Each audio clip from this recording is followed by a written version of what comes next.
Today we shall discuss 9 points about chiller replacement.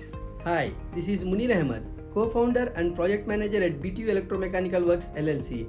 We are HVAC design and build contractors for big projects and MEP design and build contractors for fit-out works. The 9 points to check why chiller replacement are: number 1, chiller capacity; number 2, the foundation; number 3, power; number 4, chemical treatment; number 5, walls and strainers; number 6, how to isolate the chiller from existing chill water network; number 7, positioning of trailer and crane; number 8, insurance; number 9, how to deal with existing chiller. Now let us discuss one by one about each point.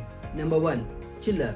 We need to check whether the proposed new chiller is same capacity as of the existing. If the capacity is changing, then it may lead to changes in power and pipe connection connecting to the chiller.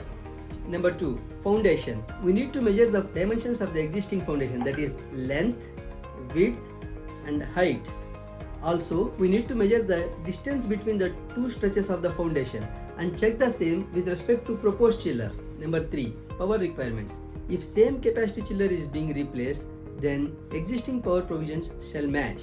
However, we need to check the amperes of the existing isolator and the cable sizes with respect to proposed chiller. Also, we need to discuss with client and agree about the options of utilizing the existing cables and isolators. However, please be noted that existing old chillers may have 2 power provisions and the proposed new chiller may have only 1 power connection. Number 4, chemical treatment.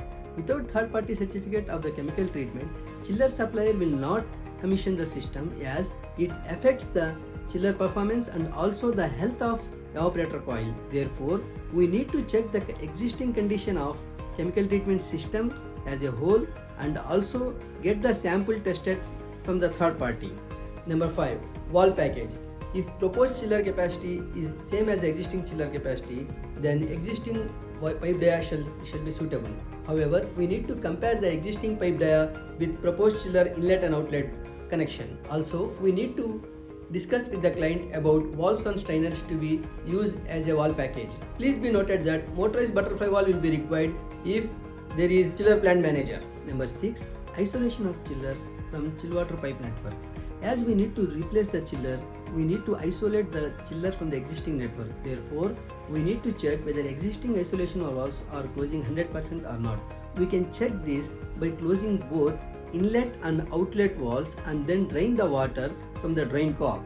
After some time, the chill water draining shall stop completely. If it is stopping completely, it clearly states that valves are closing 100%. If it is not stopping and water is draining continuously, it means that valve is not closing 100%. In such case, we need to go with freezing option and then replace the valves. Number 7, positioning of trailer and crane. Since the chiller is a huge entity, we need to check do we have enough space for positioning of the trailer and crane.